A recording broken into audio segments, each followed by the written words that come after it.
बोलो गौरी शंकर भगवान की जय। ओम नमः शिवाय। शिव भक्तों, आज हम श्री शिव पुराण की पहले संहिता विदेश्वर संहिता का अध्याय 16 पढ़ेंगे। यदि आप यह वीडियो पहली बार देख रहे हैं तो इसके पीछे के सभी अध्याय आप मेरे चैनल पर जाकर प्लेलिस्ट में देख सकते हैं। बोलो गौरी शंकर भगवान की जय। षडलिंग स्वरूप प्रणव का महात्म्य, उसके सूक्ष्म रूप ओमकार और स्थूल रूप पंचाक्षर मंत्र का विवेचन, उसके जप की विधि एवं महिमा, कार्य ब्रह्म के लोकों से लेकर कारण रुद्र के लोकों तक का विवेचन करके कालातीत पंचावरण विशिष्ट शिवलोक के अनिर्वचनीय वैभव का निरूपण तथा शिव भक्तों के सत्कार की महत्ता। ऋषि बोले, प्रभो महामुने, आप हमारे लिए क्रमशः षडलिंग स्वरूप प्रणव का महात्म्य तथा शिव भक्त के पूजन का प्रकार बताइए। सूत जी ने कहा, महर्षियों, आप लोग तपस्या के धनी हैं। आपने यह बड़ा सुंदर प्रश्न उपस्थित किया है, किंतु इसका ठीक ठीक उत्तर महादेव जी ही जानते हैं, दूसरा कोई नहीं।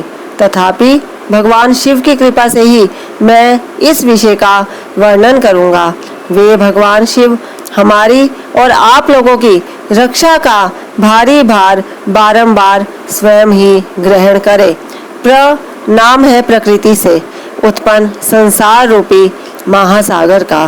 प्रणव इससे पार करने के लिए दूसरी नव नाव है, इसलिए इस ओमकार को प्रणव की संज्ञा देते हैं। ओमकार अपने जप करने वाले साधकों से कहता है, प्रपंच न नहीं है वह तुम लोगों के लिए। अतः इस भाव को लेकर भी ज्ञानी पुरुष ओम को प्रणव नाम से जानते हैं।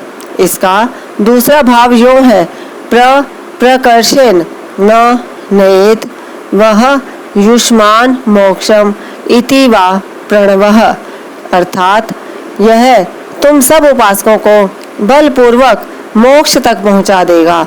इस अभिप्राय से भी इसे ऋषि मुनि प्रणव कहते हैं। अपना जप करने वाले योगियों के तथा अपने मंत्र की पूजा करने वाले उपासक के समस्त कर्मों का नाश करके यह दिव्य नूतन ज्ञान देता है, इसलिए भी इसका नाम प्रणव है।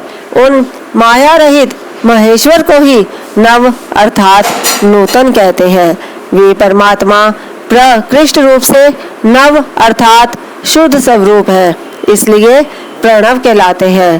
प्रणव साधक को नव अर्थात नवीन शिव स्वरूप कर देता है, इसलिए भी विद्वान पुरुष उसे प्रणव के नाम से जानते हैं, अथवा प्रकृष्ट रूप से नव दिव्य परमात्म ज्ञान प्रकट करता है, इसलिए वह प्रणव है। प्रणव के दो भेद बताए गए हैं, स्थूल और सूक्ष्म। एक अक्षर रूप जो ओम है उसे सूक्ष्म प्रणव जानना चाहिए, और नमः शिवाय इस 5 अक्षर वाले मंत्र को स्थूल प्रणव समझना चाहिए। जिसमें 5 अक्षर व्यक्त नहीं है वह सूक्ष्म है, और जिसमें 5 अक्षर सुस्पष्ट रूप से व्यक्त है वह स्थूल है। जीवन उन्मुक्त पुरुष के लिए सूक्ष्म प्रणव के जप का विधान है, वही उसके लिए समस्त साधनों का सार है। यद्यपि जीवन उन्मुक्त के लिए किसी साधन की आवश्यकता नहीं है, क्योंकि वह सिद्ध रूप है। तथापि दूसरों की दृष्टि में जब तक उसका शरीर रहता है तब तक उसके द्वारा प्रणव जप की सहज साधना स्वतः होती रहती है। वह अपनी देह का विलय होने तक सूक्ष्म प्रणव मंत्र का जप और उसके अर्थभूत परमात्म तत्व का अनुसंधान करता रहता है। जब शरीर नष्ट हो जाता है तब वह पूर्ण ब्रह्म स्वरूप शिव को प्राप्त कर लेता है। यह सुनिश्चित बात है। जो अर्थ का अनुसंधान ना करके केवल मंत्र का जप करता है उसे निश्चय ही योग की प्राप्ति होती है। जिसने 36 करोड़ मंत्र का जप कर लिया हो उसे अवश्य ही योग प्राप्त हो जाता है। सूक्ष्म प्रणव के भी ह्रस्व और दीर्घ के भेद से 2 रूप जानने चाहिए। आकार, उकार, मकार, बिंदु, नाद, शब्द, काल और कला, इनसे युक्त जो प्रणव है उसे दीर्घ प्रणव कहते हैं। वह योगियों के ही हृदय में स्थित होता है। मकार पर्यंत जो ओम है वह अ, उ, म इन 3 तत्वों से युक्त है। इसी को ह्रस्व प्रणव कहते हैं। अ शिव है, उ शक्ति है और मकार इन दोनों की एकता है। वह त्रितत्व रूप है। ऐसा समझकर ह्रस्व प्रणव का जप करना चाहिए। जो अपने समस्त पापों का क्षय करना चाहते हैं उनके लिए इस ह्रस्व प्रणव का जप अत्यंत आवश्यक है। पृथ्वी, जल, तेज, वायु और आकाश, ये 5 भूत तथा शब्द, स्पर्श आदि इनके 5 विषय, ये सब मिलकर 10 वस्तुएं मनुष्यों की कामना के विषय हैं। इनकी आशा मन में लेकर जो कर्मों के अनुष्ठान में संलग्न होते हैं वे 10 प्रकार के पुरुष प्रवृत्त अथवा प्रवृत्ति मार्गी कहलाते हैं तथा जो निष्काम भाव से शास्त्र विहित कर्मों का अनुष्ठान करते हैं वे निवृत्त अथवा निवृत्ति मार्गी कहे गए हैं। प्रवृत्त पुरुषों को ह्रस्व प्रणव का ही जप करना चाहिए और निवृत्त पुरुषों को दीर्घ प्रणव का।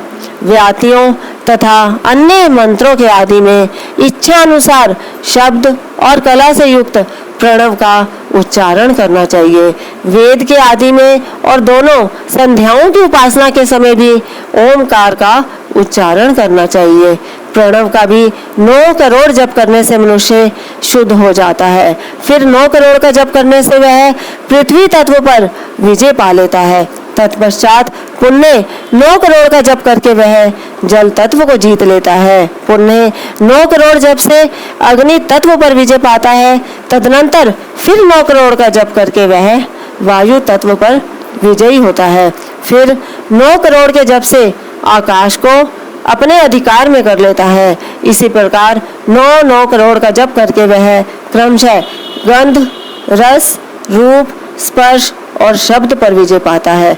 इसके बाद फिर 9 करोड़ का जप करके अहंकार को भी जीत लेता है। इस तरह 108 करोड़ प्रणव का जप करके उत्कृष्ट बोध को प्राप्त हुआ पुरुष शुद्ध योग का लाभ करता है।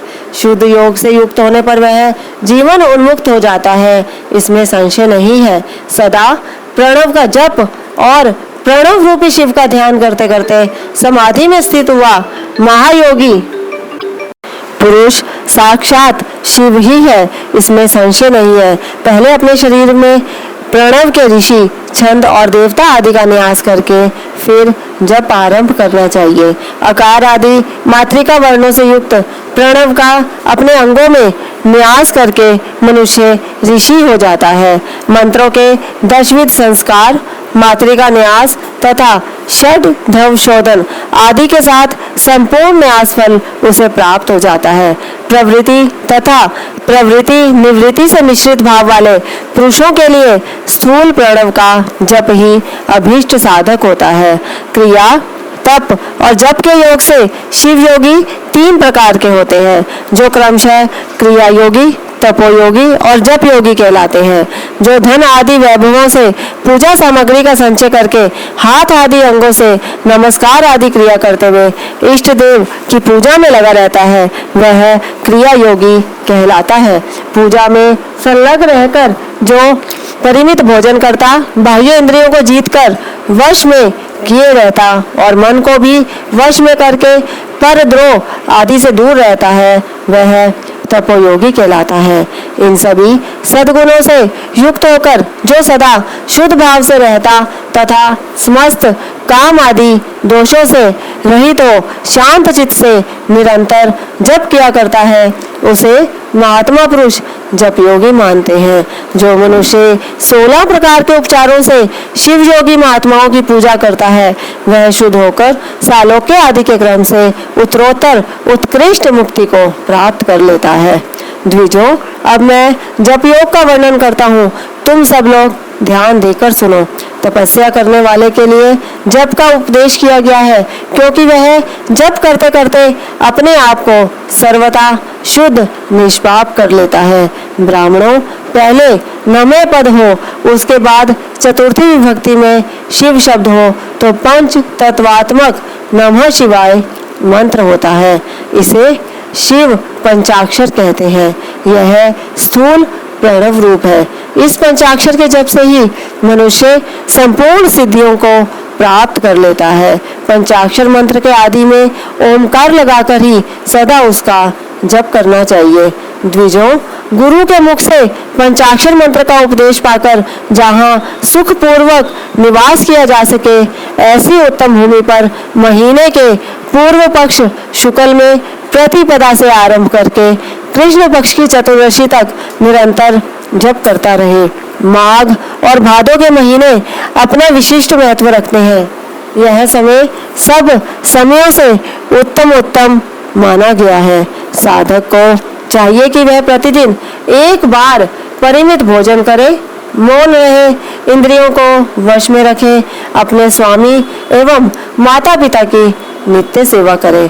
इस नियम से रहकर जप करने वाला पुरुष 1 सहस्र जप से ही शुद्ध हो जाता है, अन्यथा वह ऋणी होता है। भगवान शिव का निरंतर चिंतन करते हुए पंचाक्षर मंत्र का 5 लाख जप करे। जप काल में इस प्रकार ध्यान करें, कल्याणदाता भगवान शिव कमल के आसन पर विराजमान है। उनका मस्तक श्री गंगा जी तथा चंद्रमा की कला से सुशोभित है। उनकी बाईं जांघ पर आदिशक्ति भगवती उमा बैठी है। वहाँ खड़े हुए बड़े बड़े गण भगवान शिव की शोभा बढ़ा रहे हैं। महादेव जी अपने 4 हाथों में मृग मुद्रा, टंक तथा वर एवं अभय की मुद्राएं धारण किए हुए हैं। इस प्रकार सदा सब पर अनुग्रह करने वाले भगवान सदा शिव का बारंबार स्मरण करते हुए हृदय अथवा सूर्य मंडल में पहले उनकी मानसिक पूजा करके फिर पूर्व अभिमुख हो पूर्वोक्त पंचाक्षरी विद्या का जप करें। उन दिनों साधक सदा शुद्ध कर्म ही करे और दुष्कर्म से बचा रहे। जबकि समाप्ति के दिन कृष्ण पक्ष की चतुर्दशी को प्रातः काल नित्य कर्म करके शुद्ध एवं सुंदर स्थान में शौच, संतोष आदि नियमों से युक्त हो शुद्ध हृदय से पंचाक्षर मंत्र का 12 सहस्र जप करे। तत्पश्चात 5 सपत्नीक ब्राह्मणों का जो श्रेष्ठ एवं शिव भक्तों वर्ण करे। इनके अतिरिक्त एक श्रेष्ठ आचार्य प्रवर का भी वर्णन करे और उसे सांब सदाशिव का स्वरूप समझे। ईशान, तत्पुरुष, अघोर, वामदेव तथा सद्योजात इन 5 के प्रतीक स्वरूप 5 ही श्रेष्ठ और शिव भक्त ब्राह्मणों का वर्णन करने के पश्चात पूजन सामग्री को एकत्र करके भगवान शिव का पूजन आरंभ करें। विधि पूर्वक शिव की पूजा संपन्न करके होम आरंभ करें। अपने गृह सूत्र के अनुसार सुखांत कर्म करके अर्थात परिसमूहन, उपलेपन, उल्लेखन, मृत उद्धरण और अभ्युक्षण इन 5 भू संस्कारों के पश्चात वेदी पर सब अभिमुख अग्नि को स्थापित करके कुश कुंडिका के अनंतर प्रज्वलित अग्नि में आज्य भागांत आहुति देकर प्रस्तुत होम का कार्य आरंभ करे। कपिला गाय के घी से 11, 101 अथवा 1001 आहुतियां स्वयं ही दे अथवा विद्वान पुरुष शिव भक्त ब्राह्मणों से 108 आहुतियां दिलाए। होम कर्म समाप्त होने पर गुरु को दक्षिणा के रूप में 1 गाय और बैल देने चाहिए। ईशान आदि के प्रतीक रूप जिन 5 ब्राह्मणों का वर्णन किया गया हो उनको ईशान आदि का स्वरूप ही समझे तथा आचार्य को सांब सदाशिव का स्वरूप माने। इसी भावना के साथ उन सबके चरण धोए और उनके चरणोदक से अपने मस्तक को सींचे। ऐसा करने से वह साधक अगणित तीर्थों में तत्काल स्नान करने का फल प्राप्त कर लेता है। उन ब्राह्मणों को भक्ति पूर्वक दशांश अन्न देना चाहिए। गुरु पत्नी को पराशक्ति मानकर उनका भी पूजन करें। ईशान आदि क्रम से उन सभी ब्राह्मणों का उत्तम अन्न से पूजन करके अपने वैभव विस्तार के अनुसार रुद्राक्ष, वस्त्र, बड़ा और पुआ आदि अर्पित करें। तदनंतर दिक्पाल आदि को बलि देकर ब्राह्मणों को भरपूर भोजन कराएं। इसके बाद देवेश्वर शिव से प्रार्थना करके अपना जप समाप्त करें। इस प्रकार पुरुष चरण करके मनुष्य उस मंत्र को सिद्ध कर लेता है। फिर 5 लाख जप करने से समस्त पापों का नाश हो जाता है। तदनंतर पुण्य 5 लाख जप करने पर अतल से लेकर सत्यलोक तक 14 भुवन पर क्रमशः अधिकार प्राप्त हो जाता है। यदि अनुष्ठान पूर्ण होने के पहले बीच में ही साधक की मृत्यु हो जाए तो वह परलोक में उत्तम भोग भोगने के पश्चात पुनः पृथ्वी पर जन्म लेकर पंचाक्षर मंत्र के जप का अनुष्ठान करता है। समस्त लोगों का ऐश्वर्य पाने के पश्चात वह मंत्र को सिद्ध करने वाला पुरुष यदि पुण्य 5 लाख जप करे तो उसे ब्रह्मा जी का सामीप्य प्राप्त होता है।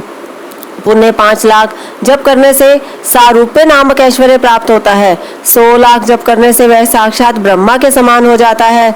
इस तरह कार्य ब्रह्म हिरण्य गर्भ का सायुज्य प्राप्त करके वह उस ब्रह्मा का प्रलय होने तक उस लोक में यथेष्ट भोग भोगता है।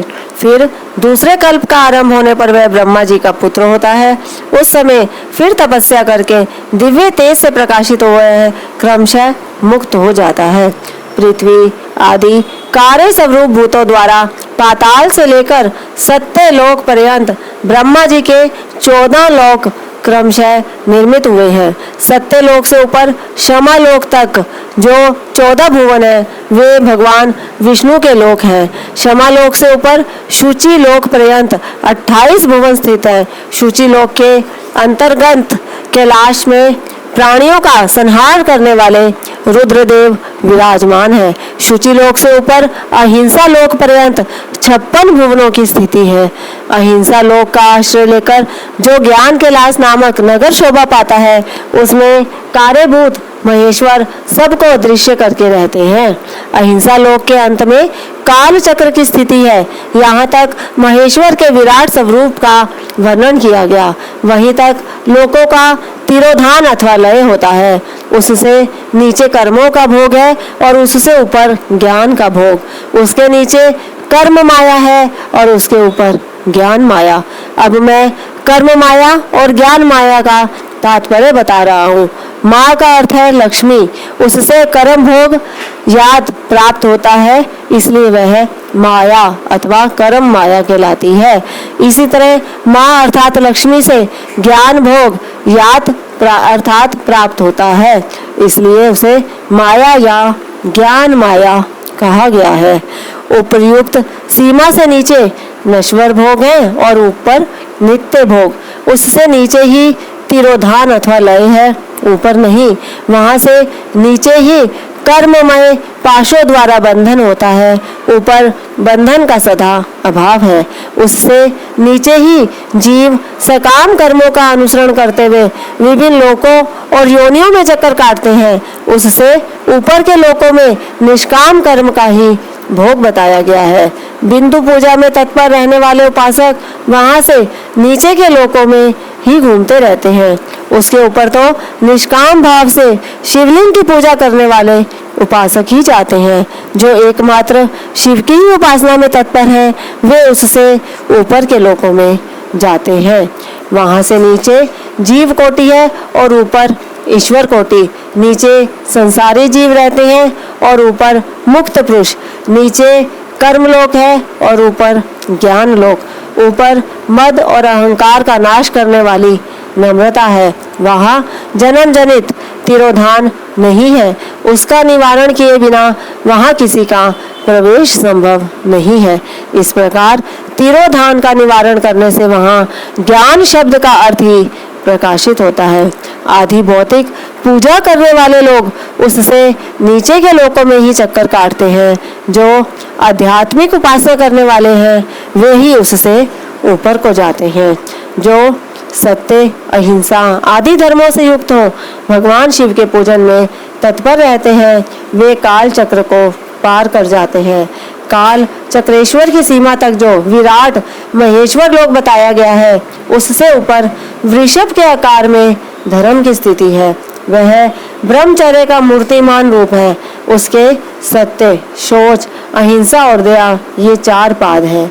वह साक्षात शिवलोक के द्वार पर खड़ा है। क्षमा उसके सिंह है, शम कान है। वह वेद ध्वनि रूपी शब्द से विभूषित है। आस्तिकता उसके दोनों नेत्र हैं। विश्वास ही उसकी श्रेष्ठ बुद्धि एवं मन है। क्रिया आदि धर्म रूपी जो वृषभ है, वे कारण आदि में स्थित है, ऐसा जानना चाहिए। उस क्रिया रूप वृषभाकार धर्म पर कालातीत शिव आरूढ़ होते हैं। ब्रह्मा, विष्णु और महेश्वर की जो अपनी अपनी आयु है, उसी को दिन कहते हैं। जहाँ धर्म रूपी वृषभ की स्थिति है, उससे ऊपर ना दिन है ना रात्रि। वहाँ जन्म मरण आदि भी नहीं है। वहाँ फिर से कारण स्वरूप ब्रह्मा के कारण सत्य लोक पर्यंत 14 लोक स्थित हैं, जो 5 भौतिक गंध आदि से परे हैं। उनकी सनातन स्थिति है। सूक्ष्म गंध ही उनका स्वरूप है। उनसे ऊपर फिर कारण रूप विष्णु के 14 लोक स्थित है। उनसे भी ऊपर फिर कारण रूपी रुद्र के 28 लोकों की स्थिति मानी गई है। फिर उनसे भी ऊपर कारनेश शिव के 56 लोक विद्यमान है। तदनंतर शिव संबत ब्रह्मचर्य लोक है और वहीं 5 आवरणों से युक्त ज्ञानमय कैलाश है, जहाँ 5 मंडलों, 5 ब्रह्मकलाओं और आदि शक्ति से संयुक्त आदि लिंग प्रतिष्ठित है। उसे परमात्मा शिव का शिवालय कहा गया है। वही पराशक्ति से युक्त परमेश्वर शिव निवास करते हैं। वे सृष्टि, पालन, संहार, तिरोभाव और अनुग्रह इन 5 कृत्यों में प्रवीण है। उनका श्री विग्रह सच्चिदानंद स्वरूप है। वे सदा ध्यान रूपी धर्म में ही स्थित रहते हैं और सदा सब पर अनुग्रह किया करते हैं। वे सब आत्मा राम है और समाधि रूपी आसन पर आसीन हो नित्य विराजमान होते हैं। कर्म एवं ध्यान आदि का अनुष्ठान करने से क्रमशः साधन पथ में आगे बढ़ने पर उनका दर्शन साध्य होता है। नित्य नैमित्तिक आदि कर्मों द्वारा देवताओं का यजन करने से भगवान शिव के सम आराधन कर्म में मन लगता है। क्रिया आदि जो शिव संबंधी कर्म है, उनके द्वारा शिव ज्ञान सिद्ध करें। जिन्होंने शिव तत्व का साक्षात्कार कर लिया है अथवा जिन पर शिव की कृपा दृष्टि पड़ चुकी है, वे सब मुक्त ही है, इसमें संशय नहीं है। आत्म स्वरूप से ही जो स्थिति है वही मुक्ति है। एकमात्र अपने आत्मा में रमण या आनंद का अनुभव करना ही मुक्ति का स्वरूप है। जो पुरुष क्रिया, तप, जप, ज्ञान और ध्यान रूपी धर्मों में भली भांति स्थित है, वह शिव का साक्षात्कार करके सब आत्मा रामत्व रूप मोक्ष को भी प्राप्त कर लेता है। जैसे सूर्यदेव अपनी किरणों से अशुद्धि को दूर कर देते हैं, उसी प्रकार कृपा करने में कुशल भगवान शिव अपने भक्त के अज्ञान को मिटा देते हैं। अज्ञान की निवृत्ति हो जाने पर शिव ज्ञान स्वतः प्रकट हो जाता है। शिव ज्ञान से अथवा विशुद्ध स्वरूप आत्मा रामत्व प्राप्त होता है और आत्मा रामत्व की सम्यक सिद्धि हो जाने पर मनुष्य कृत्य हो जाता है। इस तरह यहाँ जो कुछ बताया गया है वह पहले मुझे गुरु परंपरा से प्राप्त हुआ था। तत्पश्चात मैंने पुण्य नंदीश्वर के मुख से इस विषय को सुना था। नंदी स्थान से परे जो स्वयं वेद शिव वैभव है, उसका अनुभव केवल भगवान शिव को ही है। साक्षात शिवलोक के उस वैभव का ज्ञान सबको शिव की कृपा से ही हो सकता है, अन्यथा नहीं, ऐसा आस्तिक पुरुषों का कथन है। साधक को चाहिए कि वह 5 लाख जप करने के पश्चात भगवान शिव की प्रसन्नता के लिए महाअभिषेक एवं नैवेद्य निवेदन करके शिव भक्तों का पूजन करे। भक्त की पूजा से भगवान शिव बहुत प्रसन्न होते हैं।